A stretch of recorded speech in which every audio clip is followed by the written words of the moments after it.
Hello, simple and easy ആയിട്ടുള്ള tasty egg sandwich റെഡിയാക്കാനായിട്ട് നമ്മളൊരു ഗ്ലാസ്സിലേക്കോ പാത്രത്തിലേക്കോ മുട്ട പൊട്ടിച്ചൊഴിച്ചിട്ട് അതിലേക്ക് ചെറുതായിട്ട് അരിഞ്ഞ സവാളയും പച്ചമുളകും ഉപ്പും ചേർത്ത് നന്നായിട്ട് ബീറ്റ് ചെയ്തെടുക്കുക.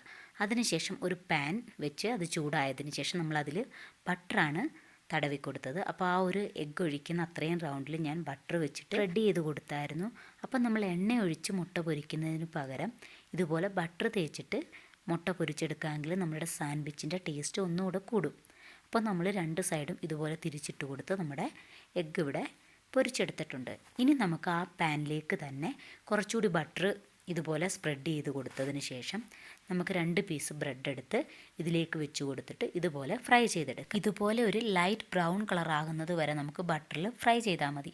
അതിനുശേഷം നമുക്ക് ഒരു ബ്രെഡിൻ്റെ പുറത്ത് നമ്മൾ പൊരിച്ച മുട്ട വെച്ച് കൊടുക്കാം.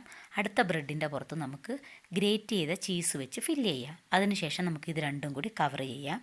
എന്നിട്ട് നമുക്ക് ഒന്നുകൂടി തിരിച്ചും മറിച്ചും ഇതുപോലെ ഒന്ന് പ്രസ് ചെയ്ത് കൊടുക്കാം. അപ്പോൾ നമ്മുടെ ടേസ്റ്റി ആയിട്ടുള്ള സാൻഡ്വിച്ച് റെഡി ആയിട്ടുണ്ട്. കുട്ടികൾക്കൊക്കെ വളരെ ഇഷ്ടമാകും. ട്രൈ ചെയ്ത് നോക്കണം. താങ്ക്